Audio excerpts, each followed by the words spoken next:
Kell Brook? Kell Brook. Terminator eyes. Terminator eyes. The guy who has, 5 titanium plates around his eyes because of Gennady Golovkin and Errol Spence Jr. Him versus Sadam Ali. Now, if you want to go know my opinion, guys, just go over to my Patreon. You have to pay $5 a month. No, I'm just playing. I'm just playing.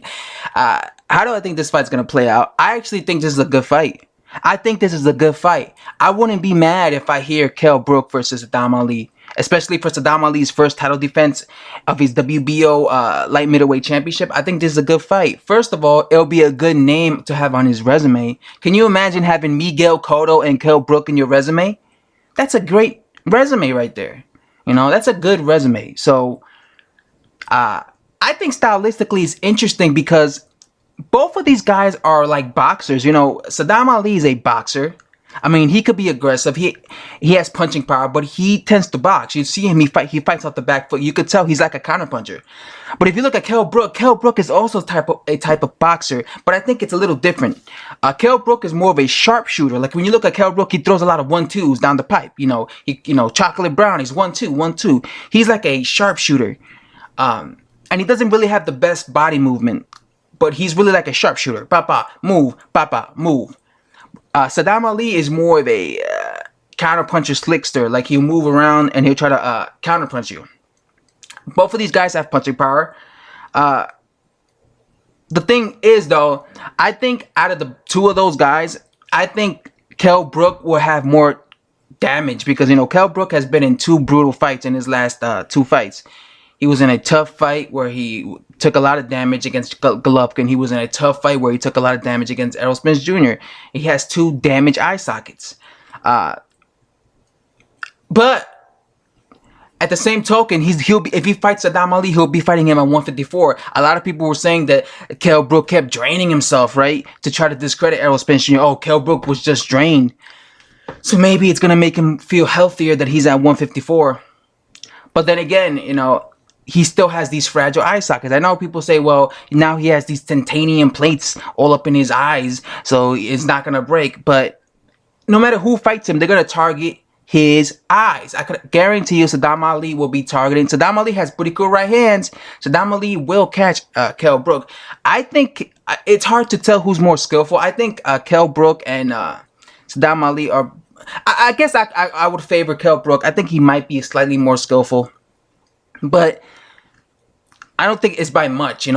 People keep acting like Sadam Ali is just a no one. He does have some talent. But it's interesting, it's interesting because the thing about Kell Brook, every time he breaks his eye socket, he quits basically. Against Gennady Golovkin, he quit because his eye broke or his orbital bone broke.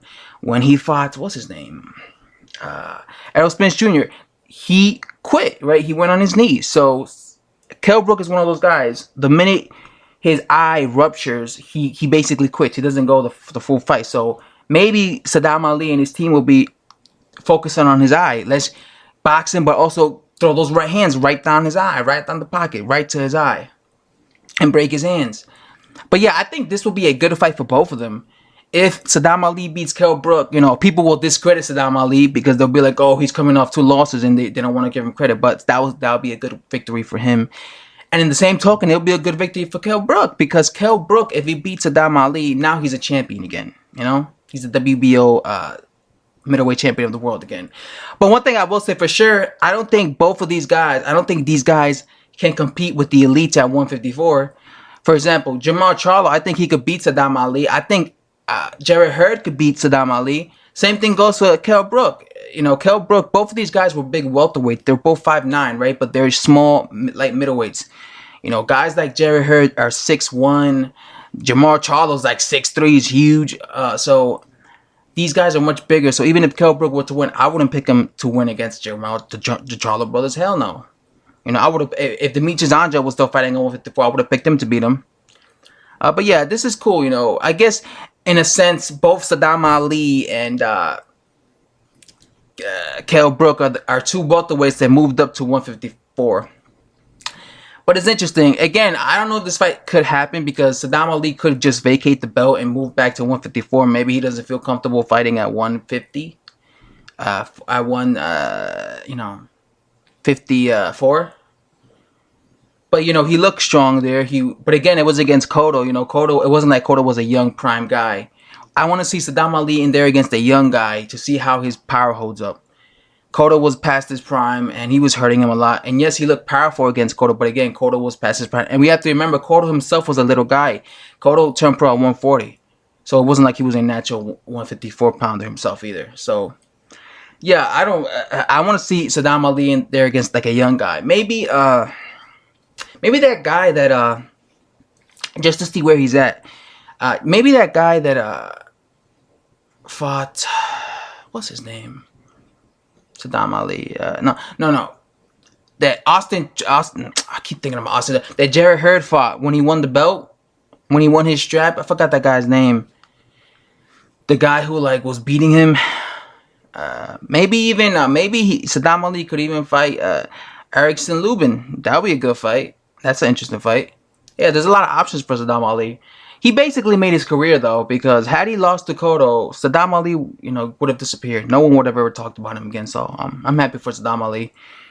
This was really one of those victories that he needed to win, to make a career of himself. And now he's gonna have more paychecks, more purses, because now these guys like Kell Brook, Eddie Hearn wants him. Kell Brook, I'm pretty sure Errol Spence wants him. All the light middleweights wants him, so that's more money for them because they look at him as easy work, right? So, yeah, Sadam Ali he's made a name for himself, and yeah, man, I wish Sadam Ali nothing but the best. I like this fight. I won't be mad at this fight. I will not be mad at this fight. Kell Brook versus Sadam Ali. I think it's an interesting fight. I think it's a fight that could go either way. I'm not confident in Kell Brook just schooling Ali, and I'm also not confident in Ali just schooling Kell Brook, and that's a lot to say. I'm out.